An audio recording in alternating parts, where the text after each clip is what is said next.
Hello guys, आपका फिर से स्वागत है आपके motivate Sharma fact factory channel पर। तो गाइस, पिछले वीडियो में हम बात कर रहे थे कि इजिप्शियन फाराओस अपनी आत्माओं को अमर कैसे करते थे और वो अपनी आत्माओं को गॉड ऑफ डेथ के पास कैसे मिलाते थे और मरने के बाद आखिरकार इनकी बॉडीज की इतनी सेवा क्यों की जाती थी। और गाइस, हमने आरो तक जाना था। आज जानेंगे कि जब स्वर्ग का दरवाजा खुल जाता है तो वहाँ सोल्स यानी कि आत्माओं के साथ कैसा बर्ताव किया जाता है।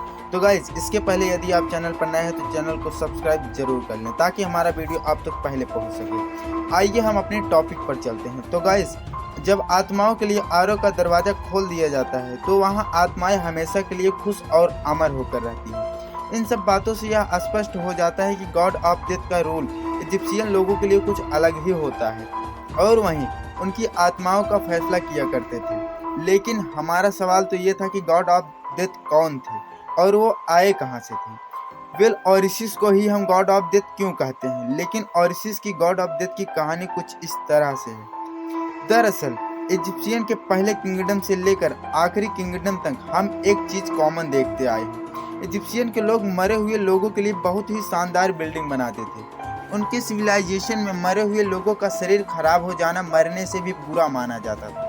ऐसा इसलिए क्योंकि अगर किसी भी इंसान के शरीर के अंदर कुछ भी खराब होता था तो वो उन्हें आरो के अंदर जाने का कोई हक नहीं होता था। तो गाइज, अब आप सोच रहे होंगे कि आखिरकार मैं बार बार आरो का नाम क्यों ले रहा हूँ। तो मैं आपको बता दूं कि आरो को जानने के लिए आपको हमारे पिछले वीडियो को जरूर देखना होगा, तभी आप इस वीडियो को पूरे अच्छे ढंग से समझ पाएंगे। तो आइए हम टॉपिक पर चलते हैं। चाहे वह शरीर कितना भी प्योर या हॉनेस्ट क्यों ना हो, अगर उस पर खरोच आ जाता था तो उन्हें आरो में प्रवेश करने की अनुमति नहीं थी। इजिप्ट के लोग अपने राजा और रानी का शरीर सुरक्षित रखने के लिए पिरामिड बनाते थे और उनके टॉम्ब्स में बेशुमार दौलत रखते थे जिससे कि मौत के बाद का उनका सफर सफल हो सके। लेकिन ऐसा देखा गया है कि चोर इस दौलत के लालच में टॉम्ब्स को लूट लिया करते थे। आज इजिप्ट में मौजूद कुछ आर्कियोलॉजिस्ट भी ऐसा ही कर रहे हैं।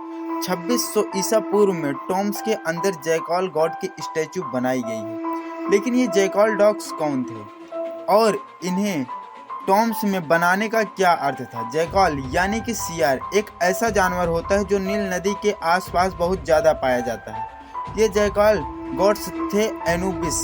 ऐसा माना जाता है कि एनुबिस मर चुके लोगों की बॉडीज की रक्षा करते थे और उनकी लाश को सुरक्षित रखते थे। यही कारण है कि एनुबिस को इजिप्शियन लोगों में बहुत सम्मान दिया जाता था। आज हम इजिप्शियन को दो चीज़ों के लिए जानते हैं। पहला तो इनके द्वारा बनाया गया पिरामिड और इनकी दूसरी मम्मी। लेकिन क्या ये जो जीवन में हम करते हैं, क्या ये वाकई हमारे स्वर्ग और नर्क तक जाने में मदद करती है?